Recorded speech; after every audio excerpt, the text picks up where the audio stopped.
tey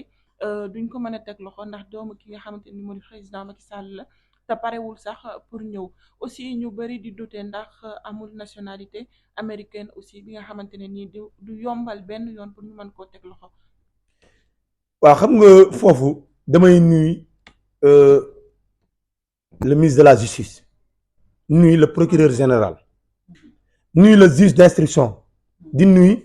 waa pôle judiciaire di respecter suñu justice c'est très important looy wax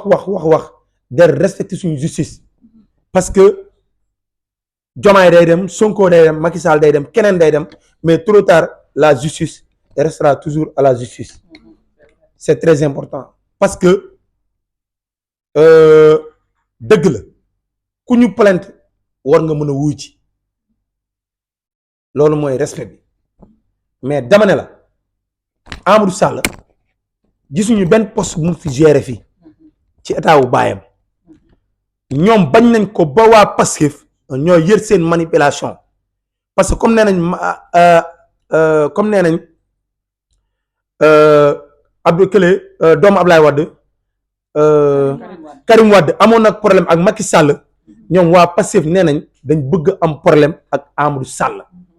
li ma lay wax nii yëpp règlement de compte la rek règlement de compte ak ministre bi la rek ak seen premier ministre règlement de compte kese la mais gis nga règlement de compte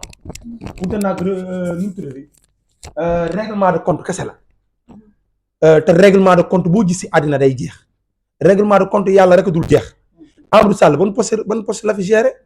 ñoo gën a xam ne tey bu ñu fontoo Sénégal démb góor jigéen ñi dugg nañ fi góor jigéen yaa ngi dugg biir Sénégal di ko lëmbe nañ dem góor jigéen ñi ñëw Sénégal bëgg fi def fête mais bi nii di ko lëmbe loolu lañ waroon wax moo gën ñu ne dañuy convoqué Amadou Sall ci lan nga ko mën a topp en tant que doomu président nga ne da ngay topp Amadou Sall da ngay dem jëli Amadou Sall da ngay dem convoqué Amadou Sall da ngay dem topp tànk Amadou Sall te Sénégal am na lu ñu gën a ñor que Amadou Sall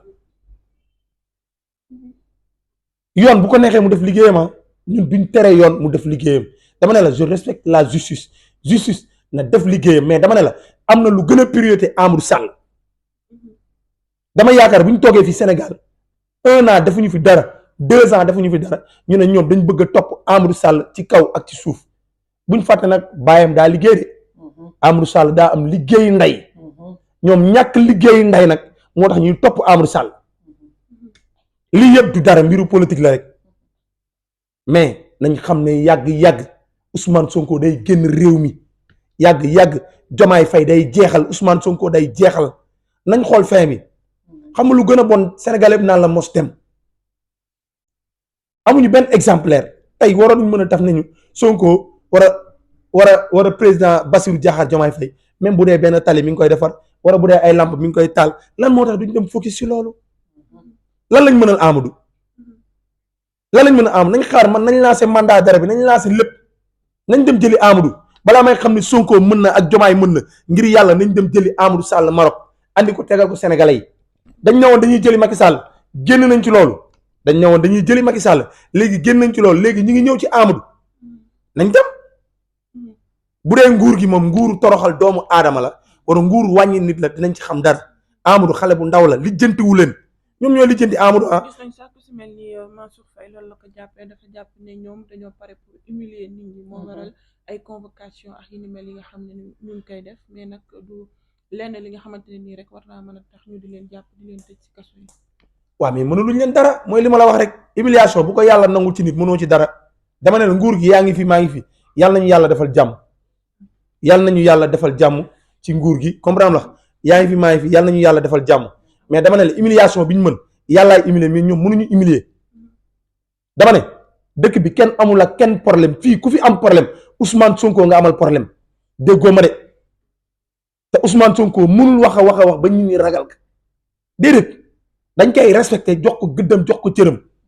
mais fi muy yóbbu Sénégal soxlawul loolu bërki démb gis nañ 1er mai yow sa 1er mai ëllëg sa travailleur yëpp génn félicité la waaye baykat yi sax dañ génn di jooy parce que nee nañ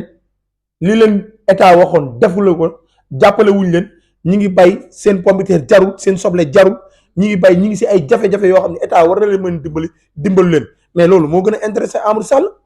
Sénégal mi ngi nii dafa dëgër ñun ni lekk ñu naanuñu dund bi seer na Sénégal dafa metti mais Amadou ba kañe Amadou ba kañe mënuluñu Amadou dara déggoo lim la xanaa balaa may gëm ne Sénégal mën na nañ dem jëli Amadou Sall tegal ko ñin ñi loolu rek doy na liggéey loolu bu ñu ko defee rek ñoom bu ñu ko defee seen premier mandat baax na loolu doy na liggéey mais Amadou ngi leen di xaar Macky Sall mi ngi leen di xaar ak jàmm tey dañuy xeex Macky Sall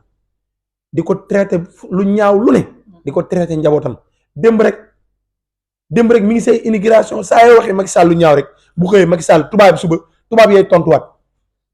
tubaab ñooy tontulaan Macky Sall kon nga war a xam ne am na yu ñaaw yu bëri yoo xam ne war na mën a jeex kon jërëjëf. voilà ñu bàyyi la rek.